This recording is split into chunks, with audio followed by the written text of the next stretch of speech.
Okay, record सुरु गरौँ. So let's continue.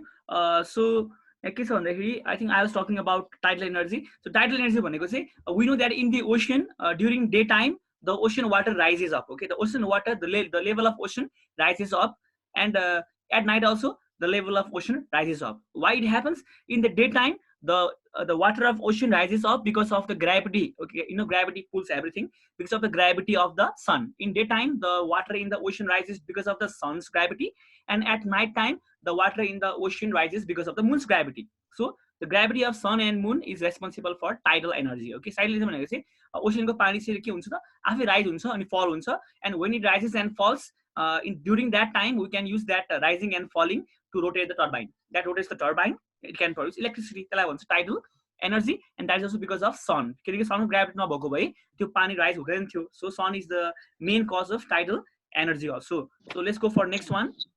We have got fossil fuel energy, and that is also because of fossil fuel energy, and we also have got biofuel भनेको चाहिँ गोबर gas हो. Biofuel energy by helping plants in photosynthesis भनेको चाहिँ we all know coal, petrol, they are made up of plants body. Okay, we also know biogas, which is gobar gas, the dung, that is also because of plant. किन भन्दाखेरि because first of all the plants use the sunlight to prepare their food. Okay, यसै नै यहाँ को आइरहेछ. Okay, so first of all the plants use the sunlight to prepare their food, and that food is stored in their body, and when the plants die, okay, when they die and when they are buried under the earth, the plants turn into coal.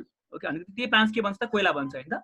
The plants turn into coal, and later on that coal can be used by us. In this way वास्तवमा फसिल fuel भनेको पनि because त्यो सनले गर्दा नै हो, किनकि सनले यदि प्लान्ट्सलाई खाना पकाउन हेल्प नगरेको भए प्लान्ट्समा त्यो एनर्जी हुँदैन थियो. In the same way biofuel भने चाहिँ it is produce mainly from dung, right? So we also know the cows and buffaloes they get the energy by eating plants.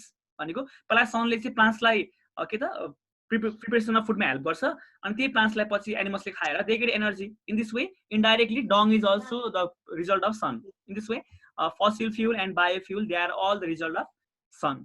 Okay, के भइरहेछ यसमा season of free. Okay, and in the same way you can see the next point here. So since most of the energies are derived from sun, therefore we can say sun is the ultimate source of energy. भनेको चाहे त्यो hydro electricity हो, चाहे कसको mic of भएको छ, mic of गरौँ Dorje. Okay, so चाहे त्यो हाइड्रो इलेक्ट्रिसिटी होस्, चाहे टाइडल एनर्जी होस्, चाहे विन्ड एनर्जी होस्, everything is produced because of sun. So we can say that sun is the father of all the energy. Sun is the ultimate source of energy. This can come for 3, 4 marks, 2 marks, so it depends upon the marks. Okay, so let's go for number 3 now. In question number 3 you can see the question here. So this question has come in 3 ways in exam, in SCE exam. In some years it has come like scientists are very busy to design solar power. Why? यो भन्नु र यो भन्नु same हो. What is the advantage of solar energy over hydro electricity भन्नु पनि सेमै हो. अथवा in the context of Nepal it is better to use energy like solar power. Justify your answers with 2 reasons. So all these 3 questions have the same answer, so I have given them order. Okay, so answer is very simple. So we have to give 2 reasons for every questions. So I have given actually 3 reasons here, so but you can choose only 2, but do not forget to put number A, because number A is the main reason that we must use solar energy. So number A सबभन्दा important हो. B र C मध्येमा अब choose गर है. So number A मा भन्छु, solar energy is accessible from every part of the world including the remote areas. भनेको चाहिँ सोलर एनर्जी भनेको यस्तो एनर्जी हो जुन चाहिँ हामीले विश्वको कुनै पनि ठाउँबाट बसी बसी त्यही घरबाट नै सिधै हामीले पाउन सक्छौँ. भनेको हामीले यसको लागि कुनै तार चाहिएन, वायर चाहिएन, कुनै खम्बाहरू हामीले गाड्नु परेन. सिधै घरको रुफमा हामीले एउटा सोलर प्यानल राख्ने बित्तिकै सोलर प्यानलले अटोमेटिकली यदि त्यहाँ घाम पर्छ भने है, यदि घाम पर्छ भने त्यो घामको एनर्जीलाई सिधै हाम्रो घरमा हामीले इलेक्ट्रिसिटीको रूपमा प्रयोग गर्न सक्छौँ. So that means you can use it in Humla also, Jumla, even in Mount Everest also. So हामीलाई यसमा कुनै नै प्रब्लम भएन. So we know that Nepal is a mountainous country, जहाँ चाहिँ हामीलाई एकदमै खम्बाहरू गाड्न एकदम गाह्रो छ, किनकि एकदमै स्लोपी एरिया छ. In that place we can use solar energy. So it's the best for Nepal है.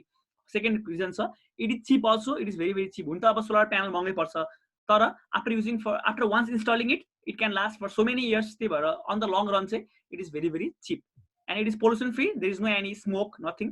So it is pollution free also.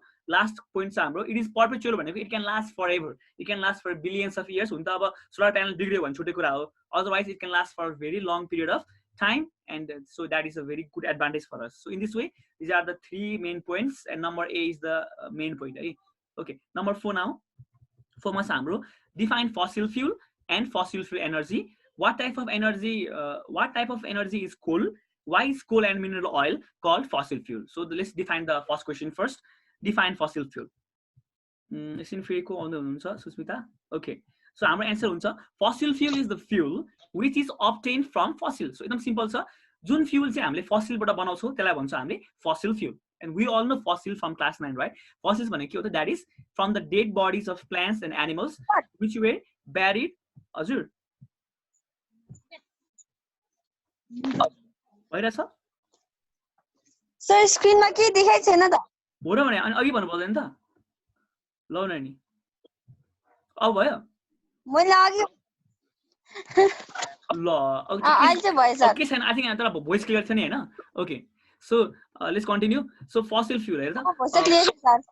Fossil fuel is the fuel which is obtained from fossil भनेको चाहिँ जुन fuel चाहिँ हामीले फसिलबाट बनाउन सक्छौं, that is called fossil fuel. And first thing is you must know what is the meaning of fossil. That is from the dead bodies of plants and animals buried under the earth millions of years ago भनेको that means fossil भनेको त्यो कुरा हो जुन चाहिँ कि त plants र एनिमल्स को बडीबाट बन्छ, जसलाई के त वर्षौं लाग्छ, हजारौं वर्ष लाग्छ, र जुन चाहिँ प्लान्ट्स र एनिमल्स को बडी जुन चाहिँ गाडिएको थियो त्योबाट बन्छ, त्यसलाई भन्छ फसिल. र यदि फसिलबाट कुनै फ्युल बन्छ भने त्यसलाई भन्छ फसिल फ्युल. सो एक्जाम्पल हेरौँ यहाँ coal. Like we know that coal is made from plants body. Okay, it is made purely from plants body, not from animals body. Whatever mineral oil भनेपछि यहाँ kerosene पर्छ, kerosene petrol पर्छ हैन. And this is made from plants body also animals body भनेको दुवै mix भएर बन्छ यो चाहिँ. So and about this we will talk again later on. Okay, so अहिले कुरा नगरौँ. Anyway, they are made from plants and animals body. Okay, let's go for now next question. Fossil fuel energy. Same answer.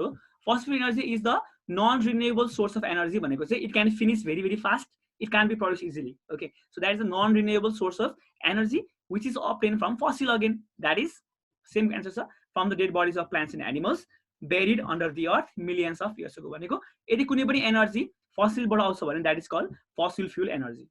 So these two have almost similar answer. Let's go for next question now. What type of energy is coal? Answer is very simple. Coal gives us fossil fuel energy. Okay, so it is fossil fuel energy. Last question is हाम्रो why is coal and mineral oil called fossil fuel? यो पनि same answer हुन्छ हेर त. It is called fossil fuel because माथिको same answer same छ, because it is a fuel which is obtained from fossil and everything is same. Okay, so number 4 question is all about fossil fuel. Right? Let's go for number 5 now. And the main thing is fossil fuel. They are very much important for us, but we should not use them a lot, because if we use them a lot, they will get finished, and once they are finished, we can't produce them again. So there will be shortage. So fossil fuel भनेको चाहिँ हामीले प्रयोग गर्न मिल्छ, तर we have to use in very less amount. त्यही भएर we always say we should use public vehicle, we should not use private vehicle because of this, हैन. So let's go for number 5 now. In number 5, our question is give 3 reasons why hydroelectricity could be better alternative than biofuel भनेको चाहिँ गोबर gas हो है, than biofuel in Nepal. भने नेपालको लागि चाहिँ गोबर ग्यास भन्दा पनि hydroelectricity चाहिँ बेटर हुन सक्छ किन? Or this also can be asked like this: write 3 advantages of hydroelectricity. Or it also can be asked as how does hydroelectricity solve energy crisis in Nepal? So तीनटै question same हो हैन. So let's answer. Number A is the main point. You should not forget this point. If you miss this point, then teacher may cut marks, because this is the main point. We know that Nepal is the second richest country in water resources and has the capacity to produce 83,000 megawatt power. Nepal चाहिँ after Brazil, Nepal is the second richest in water, and we know that by using those water resources, we can produce a massive amount of electricity. So hydroelectricity is the best for Nepal. किनकि हामीले यसलाई बेच्नु पनि मिल्यो, अरु देशलाई export पनि गर्न मिल्यो, आफूले पनि प्रयोग गर्न मिल्यो हैन. नम्बर 2 पोइन्ट छ, सेम पहिलाको पोइन्ट हो. It is cheap, it is very cheap, because यसको लागि हामीलाई खासै केही इम्पोर्टेन्ट कुरा चाहिएन. And pollution free also, because there is no any smoke, there is nothing. Last question, last point sir, it is renewable source of energy भनेको, so we can produce it again and again. किन भन्दाखेरि every year there is rainfall, and when there is rainfall, the water goes to the dam, and from dam it can produce electricity. So this will never finish until there is rainfall. It will never finish. So it is renewable source of energy, and it can prevent energy crisis. That means it can prevent shortage of energy. So these are the 3 points for hydroelectricity. So let's go to the next question now. Number 6 मा हेरौँ. Question छ हाम्रो hydroelectricity has resulted from solar energy. Justify भनेको चाहिँ how can we say that hydroelectricity is the product of is the result of sun? कसरी भन्दाखेरि अब मैले answer ल्याएको छु, but before I reading the answer, let me show you a picture. So I have saved a picture here. So you can see over here this picture. You can see a picture here. So म यहाँबाट explain गर्छु है. पक्का solar energy चाहिँ खोलेछु मैले. Sorry, mistake. So let me go to the next picture. Sorry. Hydroelectricity. यहाँ छ, sorry. यहाँ छ. Okay, this one. So यहाँ के हुन्छ भन्दाखेरि, let me show the picture clearly. So the first thing is, when there is sun in the sky, the heat of the sun will evaporate the water present in the river, lake, pond, and ocean. And this water vapor rises up in the sky. And when it goes to the sky, it will become cloud because of the cold temperature. It will become cloud. And when the cloud gets heavy, the cloud will power down as rainfall. Okay, and the rainwater which powers down is collected in the reservoir. You can see the reservoir over here. There is a lot of water here, so it is collected in the reservoir. Okay, this is the reservoir, and later on, and you can see this is the door. Okay, this is the door of the reservoir. Also, you can see dam also. This is the door of the dam. So later on, when the reservoir is full, this door is opened. Okay, and when this door is opened, the water stored in the reservoir will flow down, because we know that water goes from higher level to lower level. So when it goes down, it will go down with great velocity, and because of the great kinetic energy and velocity, later on you can see turbine here. It is like a fan. It will hit the turbine, and this will rotate. And when the turbine rotates, because of rotation, it is generator. Okay, when until the turbine is rotating, it will turn on the generator, and the generator will work. And when the generator works, it will give current, and that current is taken from this wire, and it is taken in the transformer. Okay, and this transformer will convert that low voltage into high voltage, because transformer can convert low voltage into high voltage, and this will become a very high voltage. And this high voltage is given to different houses. Like from this wire, it is given to all the consumers. Okay, again, you may ask me that means if there is no rainfall, does it mean that it can't work? If there is no rainfall, does it mean that the generator can't work? No, that is again wrong. Even when there is no rainfall, the current produced by the generator, it is stored in the battery, because there is a separate, as they have this separate backup battery. So generator जबसम्म चलिरहेको हुन्छ, सबै current चाहिँ त्यो backup battery बाट battery मा save भइरहेको हुन्छ. त्यही भएर पानी नपरे पनि त्यही backup जबसम्म छ तबसम्म current मान्छेहरुलाई हामीले दिन मिल्छ हैन. तर जब सबै त्यो ब्याट्री सकिन्छ, then there is no any current left, so there will be load shedding. त्यही भएर नेपालमा पानी धेरै पर्यो भने चाहिँ load shedding अलि कम हुन्छ हैन. So this is the mechanism. So the main cause of this energy is sun. किनकि यदि sun नभएको भए पानी पर्दैन थियो, पानी नपरेको भए रिजर्भमा पानी जम्मा हुँदैन थियो, रिजर्भमा पानी नभएको भए न त रिभर फ्लो हुन्थ्यो, न टर्बाइन घुम्थ्यो, न त करेन्ट प्रड्युस हुन्थ्यो हैन. So this proves that sun is the ultimate source of energy for producing hydroelectricity. So मैले यतै ल्याएको छु है पढाउँ त. The heat energy provided by the sun evaporates the water from the water resources like river and pond. The water vapor rises up and turns into cloud and powers down as rainfall. Such rainwater gets collected in the dams at height, because it must fall from higher level to lower level. Yeah. So and then is allowed to fall, which rotates the turbine and turns on the generator to produce hydroelectricity. So this is the answer. Okay. So let's go for number 7 now. Nepal has high potential for producing electricity, but it is difficult to produce it. नेपालमा चाहिँ यति धेरै क्षमता छ. There's 80,000 megawatt capacity. So but right now नेपालमा यति कम produce भइरहेछ कि हामी आफैलाई नै पुगिरहेको छैन हैन. एक्सपोर्ट गर्न त कुरै छोड्दियौ, आफैलाई पुगिरहेको छैन. किन? So answer is very simple. Lack of capital, because we don't have enough money. Government is using the money for corruption. Second is we don't have manpower. Every citizens are working in other countries, not in Nepal. And we don't have technology also, and we don't have stable government also. And the second reason is there is irregular rainfall. Or this master Nepal must daily pani pardana. There is rainfall only in the summer season, in the peak season, and winter ma pani pardani because of irregular rainfall. We have some problem. Okay, so these are the causes of load shedding in Nepal. Let's go for number 8 now. Question Samro, define alternative sources of energy. So question answer sir. What is alternative? Alternative option one, the optional source of energy, which are extra, but you can use them. Okay, so they are the alternative source. Let's define this. Alternative source of energy refers to the renewable which can be produced again and again, or perpetual which can last for a long time, like sun. Okay, so they are the renewable or perpetual source of energy which can replace the non-renewable source of energy. They are those source of energy which are advanced, okay, which are advanced and highly developed, and they can replace they can be used in place of the traditional old non-renewable source of energy. For example, in place of using wood, like हामीले गाउँ घरमा दाउरा बाल्छौँ नि हैन, गाउँ घरमा चाहिँ हामीले दाउरा बाल्ने सट्टामा we can use gas, we can use biogas भनेको they are replacing the old traditional source of energy, and this has to prevent energy crisis. Okay, so example छ हाम्रो wind energy, tidal energy, geothermal म पछि भन्छु यो energy, biofuel भनेको गोबर gas नै हो, and nuclear energy. Okay, so these are the different energy which you can use and replace the old energies. Okay, so let's go for the next question now. Questions are define biomass, biomass energy, and biogas, and अथवा गोबर gas. Why does government encourage farmers to establish biogas plants? अथवा why farmers encouraged to use biogas, are encouraged to use biogas? Okay, so right to advantage of biogas. So यसको answer छ biomass भनेको के हो त? So in simple form let me explain now. Biomass भनेको चाहिँ यदि कुनै पनि कुरा बल्छ भने, लाइक पेपर बल्छ हैन, दाउराहरू बल्छ, कुनै पनि कुरा बल्छ भने द्याट इज बायोमास. किनकि बल्नु भनेको त्यसमा बायोमास भयो भने मात्रै बल्छ. बायोमास वास्तवमा बायोमास भनेको कार्बन हो कि. यदि कुनै पनि कुरामा कार्बन छ भने त्यो बल्छ. लाइक अब वुडमा कार्बन छ, पेपर भयो, so whatever burns is biomass. So मैले त्यही ल्याएको छु यहाँ. Biomass refers to the organic matter भनेको चाहिँ found in plant and animal, right? So organic matter which is stored in the plants and animals and which can be used as fuel also. Okay, we can use as fuel to produce heat and electricity. That means by using biomass we can produce heat also, we can produce electricity. For example, by burning firewood, paper, we can produce heat. And for electricity we have to use dung, right?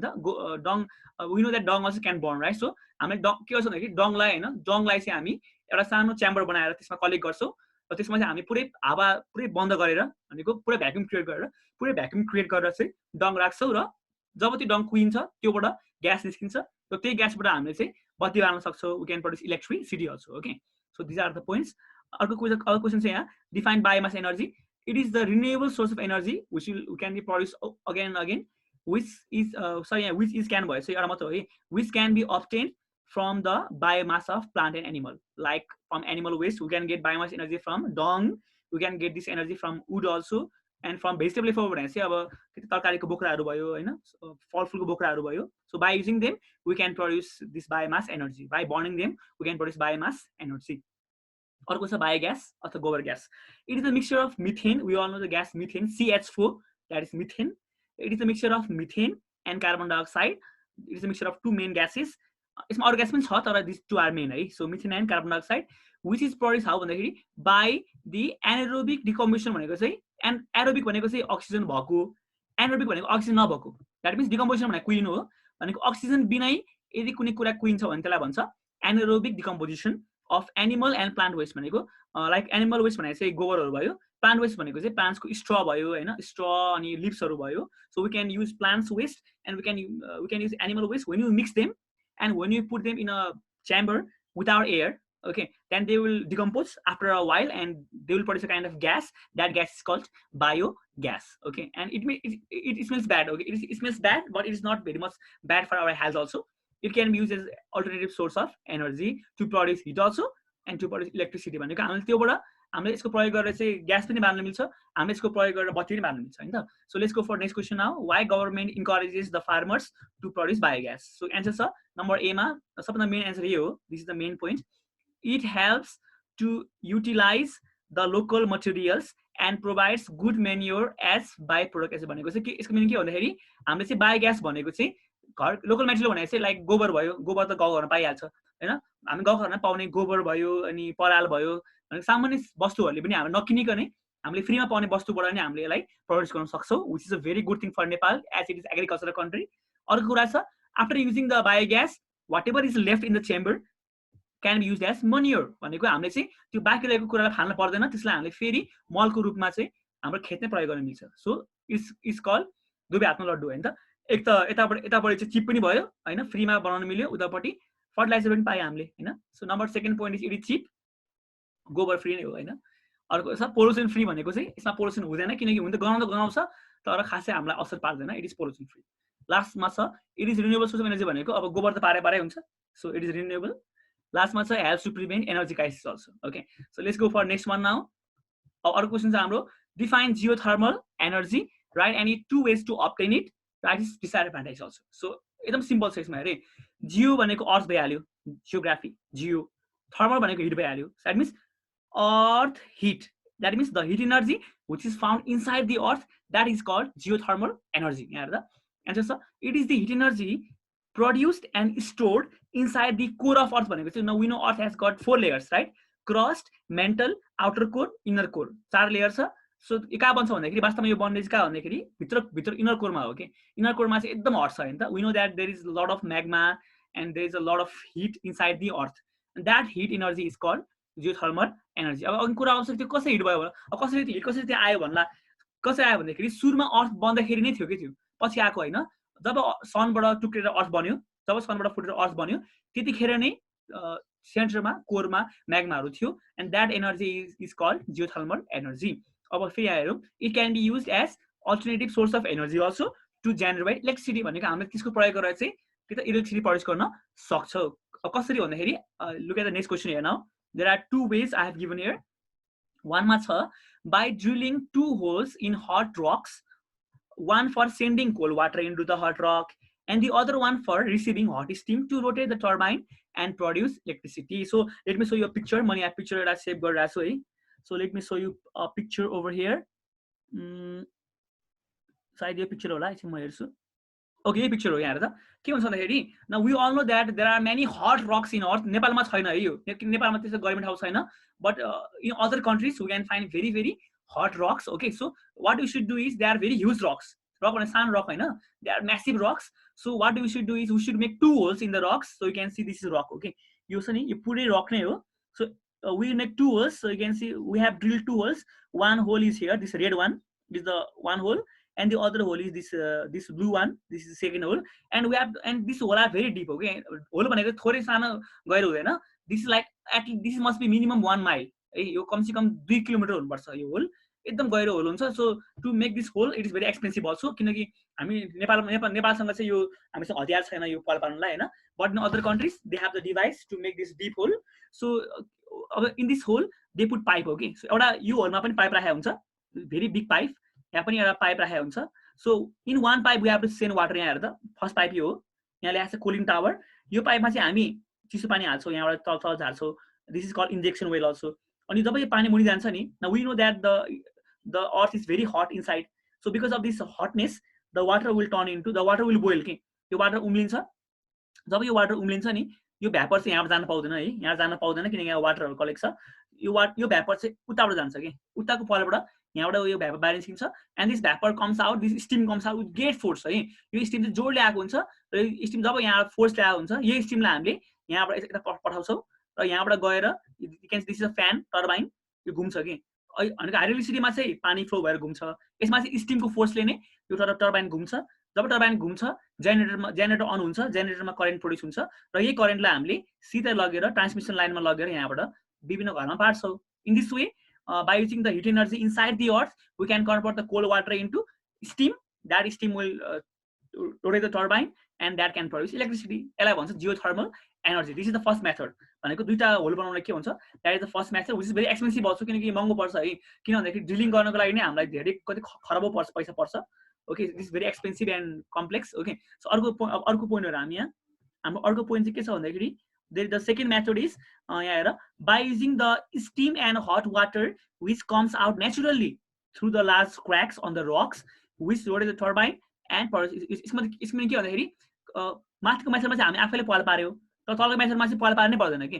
कुनै कुनै रक्सहरूमा पहिला नै फुटिरहेको हुन्छ पृथ्वीमा पहिला crack भइरहेको हुन्छ त्यो क्र्याकबाट अटोमेटिकली सुरुमा नै के त त्यहाँबाट स्टिम बाहिर आइरहेको हुन्छ र त्यही स्टिमलाई हामीले कलेक्ट गरेर चाहिँ we can rotate the turbine also and we can produce electricity भनेको यो चाहिँ अलिक चिपर छ but for this there should be crack in the rock जुन चाहिँ अब अलिक कमै पाउँछ हामीले होइन यदि पाइहाल्यो भने this is natural method of getting geothermal energy है सो एक्जाममा यदि वाट इज नेचुरल मेथड भन्यो भने चाहिँ number 2 is the natural method है एक्जाम आयो भने 1 is the artificial method होइन so this is called geothermal energy अर्को क्वेशन छ हाम्रो यहाँ राइट डिसएडभान्टेज पनि भनेको छ डिमेरिट्स भनेको छ सो एकदम सिम्पल छ the first point is it causes global warming किनकि we all know the steam is very hot and the steam when the steam leaks when the steam goes out it can increase the temperature of the earth and it can cause global warming also second point छ it is very difficult to it is very difficult to drill deeper in order to obtain this energy यसको मतलब drilling is very difficult because we have to drill minimum 1 mile so it is very long distance so it can cost a lot of money it is dangerous also So these are the two disadvantages of geothermal energy. Let's go for number 11 now. Question sir, define nuclear fuel and nuclear energy. Differentiate between nuclear fission and nuclear fusion. Nuclear fuel is non-renewable, but nuclear fission is considered as alternative source of energy. Why? So this has got three different questions. So first, let's define the first one. Let's define nuclear fuel.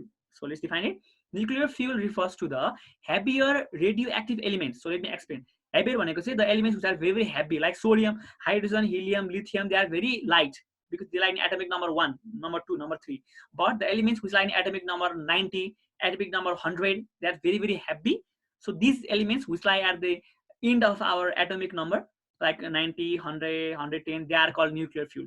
These elements are called nuclear fuel because they are very heavy.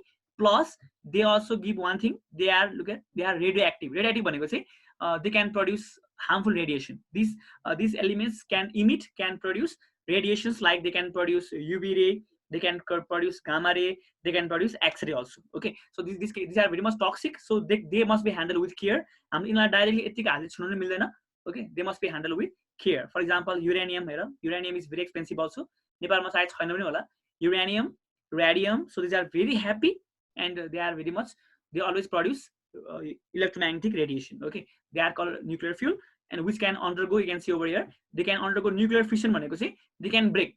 Their nucleus can break into small pieces, and when they break, they can produce a large amount of energy. That energy is known as nuclear energy, which we have done in class 9 also. Okay, so that means when the nucleus breaks, that can produce this energy. So I'll talk about this here also. अर्को कुरा छ, define nuclear energy. It is a huge amount of energy which is released during nuclear fission or fusion भनेको. That means to get this nuclear energy, we have to either perform nuclear fission or we have to perform nuclear fusion, and then we can produce it. Okay, and this can be used to generate electricity also, or we can also use this as a weapon of massive destruction भनेको चाहिँ we can use this as atom bomb, we can use this as nuclear bomb. Okay, so now let's look at the difference between nuclear fission and nuclear fusion. Okay, so these are different, so you should know any 2 points. I have given here I think 4 or 5 points. Okay, so let's look at the first point. It is the process, nuclear fission. It is the process in which a heavier nucleus is split up into lighter nuclei with the release of huge amount of energy. That means in this process, nucleus which is very heavy, like uranium nucleus, radium nucleus, it will split up, it will break. Okay, it will break into very light nucleus or nuclei plural form with the release of huge amount, it will produce a huge amount of energy. So I think I have shown it here also. I can show you one picture also.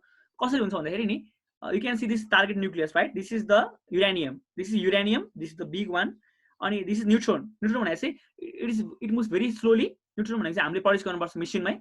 It moves very slowly, like electron, proton, neutron. So this is neutron, which moves very slow. So first of all, we need nuclear power plant. Power plant, I say, it's like a very big machine. Inside the machine, first we must send one neutron, which is very slow and steady. So when it moves very slowly, this neutron will first it will strike the nucleus. When it strikes the nucleus, it will break. Look, you can see this, it is breaking, and after breaking, it will form a small product. That means the heavy nucleus become small nuclei, and when this happens, it will produce one huge amount of energy, and this energy is known as nuclear energy. This is very difficult. It looks very simple, but it's a very difficult process to understand. Okay, so this is called nuclear fission. Now let's go for nuclear fusion now. It is the process in which उल्टो गर्ने अब चाहिँ यहाँ चाहिँ फुटेको थियो, अब यहाँ चाहिँ न्यूक्लियसहरु के हुन्छ जोडेर एउटा बन्छ हैन त, in which two lighter nuclei they combine together, fuse together to form a heavier nucleus, only one nucleus, under extremely high temperature and pressure. It means without extremely high temperature and extremely high pressure हामीले nuclear fusion गर्न मिल्दैन भनेको. यसको लागि चाहिँ हामीले pressure पनि धेरै लाउनु पर्यो, एकदम धेरै लाउनु पर्यो, millions of pressure, plus we also have to apply temperature also. Okay, and this also can produce energy. अनि दुबै इम्पोर्टेन्ट छ, तर न्यूक्लियर फिसन चाहिँ हामीले अहिले एप्लाई गरिरहेको छौं अर्थमा, पृथ्वीमा, तर न्यूक्लियर फिसन हामीले अझै एप्लाई गर्न सकेको छैन. This is use only in nuclear bomb. हामीले यसलाई चाहिँ कन्स्ट्रक्टिभ मेथडमा लाइक बत्ती बनाउनको लागि हामीले यसलाई प्रड्युस गर्न सकेको छैन अहिलेसम्म है. So second point is it occurs in form of controllable chain reaction भनेको चाहिँ इट इज चेन रिएक्सन भनेको चाहिँ यो भइरहन्छ. एकचोटी हामीले युरेनियमलाई भित्र राखेपछि जबसम्म युरेनियम सकिदैन तबसम्म यो नन स्टप वर्षौंसम्म भइरहन्छ. थोरै युरेनियमले पनि वर्षौंसम्म टिक्छ. यो यतापट्टि चाहिँ it does not occur in the form of chain reaction भने यसमा चेन रिएक्सन छैन. It can be control also भनेको यसमा न त चेन रियाक्सन हुन्छ न त हामीले कन्ट्रोल गर्न मिल्छ भनेको यो थोरै केही सेकेन्डमै सकिन्छ अर्को पोइन्ट छ it does not need extremely high temperature and pressure भनेको प्रेसर र टेम्परेचर थोरै भए पनि यो हुन्छ उतापट्टि छ it needs extremely high temperature and pressure okay अर्को पोइन्ट छ हाम्रो atom bomb is made by this method nuclear bomb is made by this method example हेरौँ त अब एक्जाम्पल छ हाम्रो radioactive decay of uranium भनेको युरेनियमलाई हामीले भित्र हाल्छौँ त्यसलाई हामीले न्युट्रोनले ठोकाएर फुटाउँछौँ त्यसलाई भन्छ radio active decay of uranium उतापट्टि हेरौँ example this only one example त्यो हो सनमा thermonuclear fusion reaction in the sun which is happening right now also right now we are getting light also right now we are getting heat because of this reaction thermonuclear fusion reaction so यसमा के हुन्छ भन्दाखेरि मैले थोरै ल्याएको छु 4 hydrogen atoms which are in sun found in the sun will combine together to form only one helium atom that means 4 hydrogen मिलेर एउटा के बन्छ एउटा हिलियम बन्छ and when this happens it will produce a large amount of energy and that is called solar energy भनेको वास्तवमा hydrogen एटमहरु अहिले कन्टिन्युअसली हिलियम बनिरहेछ from since the beginning of time and this is called thermonuclear fusion reaction so जबसम्म हाइड्रोजनहरु helium बन्छ तबसम्म sun बाँच्छ जब हाइड्रोजन सकिन्छ the sun will die okay and when sun dies I think we also will die so that will the end of earth so let's go for next question now अर्को question छ हाम्रो हैन although nuclear fuel is non renewable हैन भनेको nuclear fuel एकदम कम छ पृथ्वीमा like नेपालमा छँदा पनि छैन लाइक कुनै कुनै देशमा रसियामा होला अमेरिकामा होला इन्डियामा होला न्युक्लियर फ्युल भनेको युरेनियम भयो हैन छ अनि एकदम कम छ कि एकदम कम छ तर कम भए तापनि we can why people are calling nuclear fuel as alternative भनेको थोरै भए तापनि किन यसलाई हामीले अल्टरनेटिभ मानेको so answer here are 2 points first point छ even a little amount of nuclear fuel भनेको थोरै युरेनियम लिए पनि it can produce huge amount of energy which can provide energy for the whole country for many years भनेको हामीले 1 KG uranium मात्र बोक्यो भने 1 KG युरेनियमले नेपाललाई त 100 वर्षसम्म के त इलेक्ट्रिसिटी प्रड्युस गर्न पुग्छ भनेको थोरै धेरै वर्ष हुने भएको हुनाले नै यसलाई हामीले के भन्छ त अल्टरनेटिभ सोर्स अफ एनर्जी भन्छौ सेकेन्ड पोइन्ट चाहिँ हाम्रो nuclear energy has been introduce in a very few country भनेको चाहिँ सब देशमा प्रयोग भए चाहिँ चाड सकिन्थ्यो होला यो तर अहिलेसम्म वर्ल्डमा यदि गन्ने हो भने maybe only in few countries यो प्रयोग भइरहेछ अहिलेसम्म because it is very difficult to use त्यही भएर it is called alternative source of energy. Second question is last. I think this is last question for today and for our lesson also. Question is define energy crisis. Write its main cause, two main causes and 2 ways to prevent. Okay, so question when there is shortage of energy, that is called energy crisis. Answer it refers to the future. अहिले त भएको छैन पछि हुन सक्छ future scarcity अथवा shortage of energy sources on earth which is caused due to overpopulation. That means when there is too much population the energy will be insufficient for all the people and its next cause is urbanization. When there are so many cities then there will be industries and there will be too much use of resources, there will be shortage of energy. Industrialization, when there are too many industries they will use up all the energy and maximum dependency of people on non-renewable source of energy. When I say people are depending upon petrol, people are depending upon firewood, people are depending upon coal, and when they finish there will be shortage of energy. But instead of depending upon this traditional source, if we depend upon wind energy, if we depend upon solar energy, then we can prevent this. Okay, so let's try the cause now. Its main causes are, so number A ma heरौँ, overpopulation, too much population, urbanization भनेको turning into city, village turning into city, and industrialization भनेको चाहिँ establishing of industries. Second point samro, the next cause is maximum dependency of people on non-renewable source of energy. When I say all the people are depending upon petrol, like for example if you look in Nepal all the vehicles are running on mostly on petrol and diesel and only few are running on electric device. Okay, so this will cause in the future, this may cause lack of energy. Okay, next अर्को छ lack of alternate source of energy भनेको अझै पनि नेपालमा धेरै ठाउँमा हामीले solar energy प्रयोग गरेको छैनौं, धेरै ठाउँमा हामीले जियोथर्मल एनर्जी प्रयोग गरेको छैनौं. So lack of this alternate source of energy. अर्को छ preventive measure, how to prevent it. First point छ overpopulation, urbanization and industrialization must be controlled भनेको we should not increase population, we should not turn all the villages into cities, we should not establish too many industries. अर्को point छ the non-renewable source of energy must be used wisely in limited amount भनेको चाहिँ we can use petrol and diesel but we must use it very much wisely. We must use them very much wisely in very less amount and must be replaced by renewable source of energy. For example, in place of using petrol we can use electric scooter, electric car. अर्को point छ alternate source of energy like nuclear energy, wind energy must be developed in Nepal also and utilized properly. Okay, all questions अझै बाँकी रहेछ यहाँ, मैले last भनेको थिएँ अघि नै. क्वेसन छ हाम्रो justify with 3 evidences that the world is facing energy crisis in the future. अथवा why should the world shift its dependency from non-renewable source of energy to renewable source of energy? Or why is the development and use of alternative sources of energy necessary in today's world? So these all have same answer. Question sir, we have to give 3 proof, 3 example that we are going to face energy crisis in the near future. भनेको energy crisis पक्कै पनि हुन्छ अनि कसरी हुन्छ?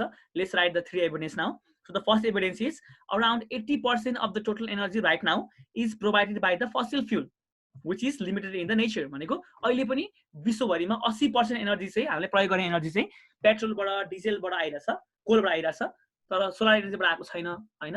Wind एनर्जीबाट आएको छैन. त्यही भएर it can finish very fast because we are too much dependent upon it.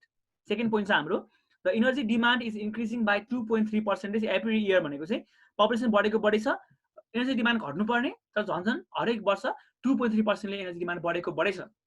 Okay, last point is there is still lack of alternative source of energy. भनेको अहिले पनि विभिन्न ठाउँमा सोलर एनर्जीको प्रयोग भएको छैन, विभिन्न ठाउँमा टाइडल एनर्जीको प्रयोग भएको छैन. So we have to use them. Okay, so these three points prove that we are very much near the shortage of energy. Okay, अब लास्ट क्वेशन छ हाम्रो, यो एक्स्ट्रा क्वेशन छ यो.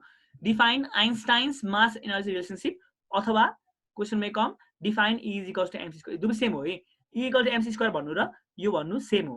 Okay, so the first thing is let's write the meaning of what is the meaning of E, what is the meaning of M, what's the meaning of C. So म यहाँ ल्याएको छु. E भनेको के हो त? E is equals to amount of energy हो. M भनेको mass हो. C भनेको के भन्दाखेरि velocity of light हो in vacuum. And we all know the value of this velocity of light कति हुन्छ त? 3 into 10 to the power 8 meter per second. हाम्रो क्लास 9 मा पढेको थियो हैन त? यो C हुन्छ. So this E equals to mc square यसलाई भन्छ आइन्स्टाइन्स मास एनर्जी. यो त मास र यो के हो त? यो चाहिँ मास र एनर्जी के हो त? रिलेशनशिप हो कि? यसलाई भन्छ Einstein's mass energy relationship. So let's define this now. Okay, so E is equals to mc square is the Einstein's mass energy relationship which states that mass and energy are interconvertible to each other. यसको meaning के भन्दाखेरि हामीले एनर्जीलाई पनि मास बनाउन सक्छौं, हामीले मासलाई के बनाउन सक्छौं? एनर्जी बनाउन सक्छौं. फर एक्जाम्पल मानु लेट्स से अब एउटा काठ छ हैन त, एउटा दाउरा छ. यदि मैले त्यो दाउरालाई हैन यदि मैले जोडले हाने भने हुन त हामीले पहिला पढाएको थियो मास कहिले फेर्दैन, मास भने केजीमा हुन्छ हैन, कहिले पनि फेर्दैन. तर वास्तवमा चाहिँ रङ हो कि according to Einstein that is wrong. Mass पनि फेर्छ. कसरी फेर्छ भन्दाखेरि यदि हामीले कुनै पनि मासमा एकदमै धेरै एनर्जी एप्लाई गर्यो भने त्यसको मास बढ्छ के. फर एक्जाम्पल दाउरा छ रे, मैले दाउरालाई मैले के बन्सरले चिरे रे, तर यदि मैले एकदमै धेरै फोर्स लगाएर चिरे भने यदि मैले त्यो बन्सरलाई आई मीन यदि मैले त्यो काठलाई जोख्यो भने त्यसको मास थोरै बढाइ हुन्छ के. Okay, that means the energy which I applied has turn into mass. मेरो एनर्जी के भन्नु त? मास बन्यो, मास बनेर त्यो वुडमा सेभ भएर बस्यो कि. That means our energy also can become mass. In the same way यदि हामीले कुनै पनि मासलाई घटायो भने त्यो के बन्छ? एनर्जी बन्छ. फर एक्जाम्पल न्युक्लियर फिसनमा अरे न्युक्लियर फिसनमा के हुन्छ भन्दाखेरि न्युक्लियस फुट्छ हो. जब न्युक्लियस फुट्छ मास घट्छ के. न्युक्लियस फुट्दाखेरि थोरै मास घटाइ हुन्छ न्युक्लियसको, अनि त्यही घटेको मास के बन्छ भन्दाखेरि एनर्जी बन्छ.